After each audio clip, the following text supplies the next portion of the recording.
apakah kombrongnya kalau dia berhasil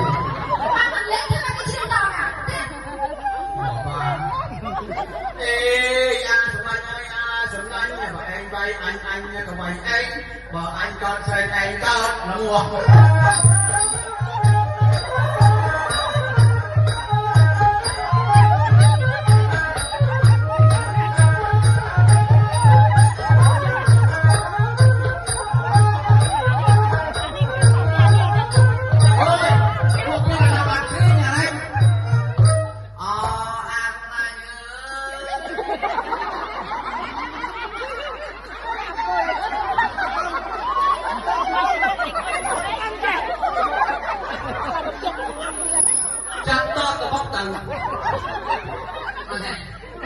Bà này công an anh đâu vậy?